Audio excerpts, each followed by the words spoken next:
আসসালামু আলাইকুম। আমি ডক্টর মোহাম্মদ আব্দুল্লাহ মাহমুদ শোভন, নবজাতক শিশু কিশোর সার্জারি বিশেষজ্ঞ, কনসালটেন্ট, আলোক হেলথ কেয়ার। আজ আমরা বাচ্চাদের জন্মগত যে ত্রুটি সমূহ সেগুলো নিয়ে একটু আলোচনা করব। একটি বাচ্চা ভূমিষ্ঠ হওয়ার পরে সাথে সাথে আমরা অনেক বেশি আনন্দিত থাকি এবং আমরা দেখি যে বাচ্চাটি সুস্থ এবং স্বাভাবিক কিনা, এবং সাথে সাথে আমরা সাধারণত একজন শিশু বিশেষজ্ঞের পরামর্শ নিই এবং আমার বাচ্চাকে দেখাই যে বাচ্চাটি সুস্থ আছে কিনা। অনেক সময় দেখা যায় শিশু বিশেষজ্ঞকে দেখালে তারা বিভিন্ন রকম ত্রুটি ধরেন এবং বলেন যে আপনার বাচ্চা হয়তো এই সমস্যা রয়েছে বা আপনার বাচ্চার এই ধরনের সমস্যা রয়েছে, আপনি অবশ্যই একজন শিশু বিশেষজ্ঞ সার্জনের পরামর্শ নেবেন। তখন কিন্তু গার্জিয়ানরা অনেক বেশি ঘাবড়ে যান এবং তখন কিন্তু আমাদের শরণাপন্ন হন। তো সাধারণত যদি জন্মগত যে কোনো ত্রুটি হোক না কেন, মাথা থেকে পা পর্যন্ত যে ত্রুটিগুলো হয়ে থাকে, অবশ্যই এই জন্মগত যে ত্রুটিগুলো হচ্ছে সেগুলো আমরা সব রকমের চিকিৎসা আমরা সাধারণত করে থাকি। কমনলি আমরা যেই জন্মগত ত্রুটিগুলো সাধারণত পেয়ে থাকি সেগুলো আমরা কি পাই? সাধারণত দেখা যায় জন্মের পরে বাচ্চার পেটে পায়খানা রাস্তা তৈরি হয়নি, অথবা প্রস্রাবের রাস্তা কোন রকম সমস্যা, প্রস্রাবের রাস্তা ঠিকমতো তৈরি হয়নি, বা সাধারণত দেখা যায় যে অন্ডকোষটি নামেনি, অথবা দেখা যাচ্ছে যে বাচ্চার পেট হঠাৎ করে ফুলে গিয়েছে, পায়খানা করছে না, জন্মের পরে বাচ্চা পেট ফুলছে, বাচ্চা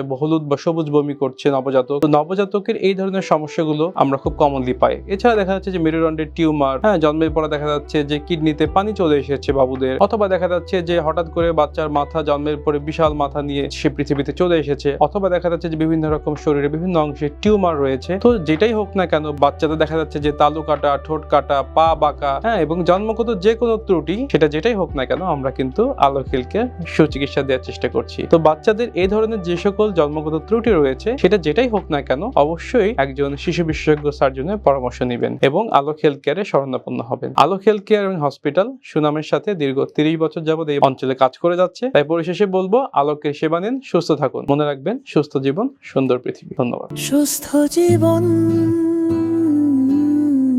সুন্দর পৃথিবী।